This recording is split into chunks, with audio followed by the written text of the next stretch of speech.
एक समय की बात है, एक सुंदर और धार्मिक स्त्री थी जिसका नाम सुशीला था। बाहर से वो बहुत पवित्र दिखती थी, लेकिन उसके अंदर कुछ और ही चल रहा था। जब वो गर्भवती हुई तो उसका व्यवहार बदल गया। वो दूसरों का अपमान करने लगी और अपने गर्भ में पल रहे शिशु के साथ भी कठोरता से पेश आने लगी। उसे लगता था कि सब कुछ उसके नियंत्रण में है, लेकिन फिर कुछ ऐसा हुआ जिसने उसे हिलाकर रख दिया। उसका गर्भ गिर गया। सुशीला टूट गई। उसे समझ नहीं आ रहा था कि उसके साथ ऐसा क्यों हुआ।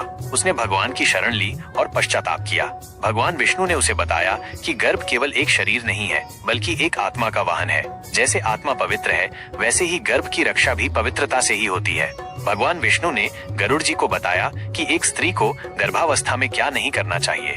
उन्होंने कहा कि मांस मदिरा का सेवन नहीं करना चाहिए, किसी को अपशब्द नहीं कहने चाहिए, झूठ, चुगली और धोखा नहीं देना चाहिए। रात में देर तक जागना या असंतुलित भोजन करना भी गर्भ को हानि पहुंचाता है।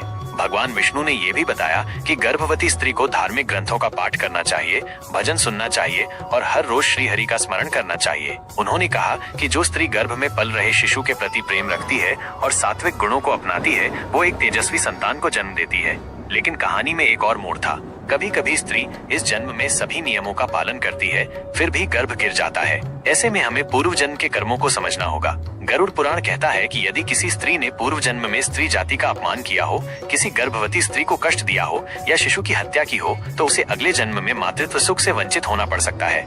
लेकिन भगवान विष्णु ने यह भी कहा कि प्रायश्चित और भक्ति से कर्मों का प्रभाव भी बदला जा सकता है। यदि कोई स्त्री सच्चे मन से भगवान की शरण ले, गर्भावस्था में पवित्र आचरण अपनाए, भक्ति करे, गौ सेवा करे और हर रोज विष्णु सहस्त्र नाम या श्रीमद् भागवत गीता का पाठ करे, तो पुराने पाप भी मिट सकते हैं।